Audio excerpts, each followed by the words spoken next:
I developed a worldview after a number of years, because before Mapúa, I had been with academe and planning all the time. But what should bind it? What should bind all of these ideas together? And I guess I was lucky to have been put in a leadership position sometime in the 90s, because the 90s was a time of great disruption, of great opportunities, mainly due to the advancement of digital technologies. So, it hadn't been long when internet was invented, but now it's 60 years old. So 1960s, we had the internet, and then Tim Berners-Lee developed the World Wide Web, and he said that all information can be put on the net.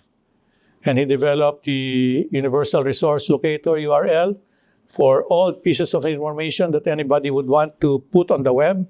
So he had URLs, information. That was building on the idea of the father of IT, Claude Shannon, who said that all information can be coded in terms of the binary digits 0 and 1. So, even color. So what does the color green look like in terms of binary digits 0 and 1?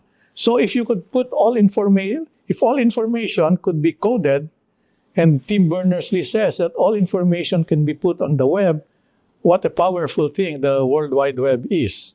So that was among the first things we decided to do when I came in at the turn of the century, is to curate all the open educational resources that were out there on the web, to curate it for the use of our own students and faculty. Of course, now a lot of things ride on the web, like LMS, the MOOCs, the e-learning resources, e-books, they ride on the web.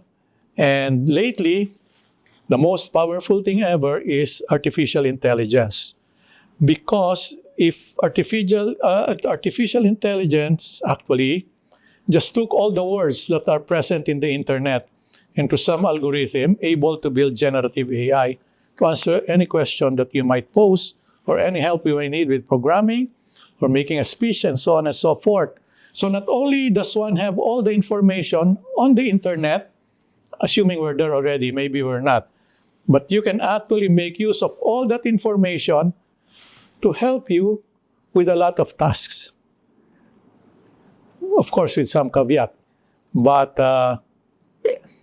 what was already powerful, having all the information on the web, became even more powerful, because you now have an app that can make use of all this information, actually go through it itself, and give you answers to questions that you like.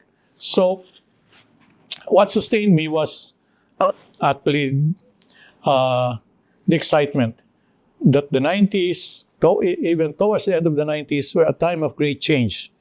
And we saw it. I saw it through, open educational resources early on. And then LMS sometime maybe 2010, 2009, 2010 with Moodle and all this open source. Then we went industrial strength with Blackboard. And then the MOOCs came in. It got me excited again that there are MOOCs. And we talked with them early on until we had something concrete that we could use in Coursera and LinkedIn Learning that we could integrate into our courses. So it took quite some time to be able to do that. And of course, AI is an open book, still being written, but we don't want to be left behind on that. So we're certainly engaging with AI. And so all these things on the digital front. And of course, on the global economy, we were first school in East Asia, to have had programs that were accredited by ABET. And that was exciting for us, and that led us to world ranking, and that kept us busy for a while. So, before I knew it, 23 years had gone by, but there was never a dull moment as far as I'm concerned. So that's what kept me doing it, and working with all the Mapúa personnel. They are They are intrepid. They don't fear change. They can do, and they don't give up. So basically, very gritty and very committed. So working with these people also, and the culture was already there, I think, when I came in. So I did not really have to think about, how do you deal with culture, but it's palpable. You can feel it there. And that is what got through all these 23 years.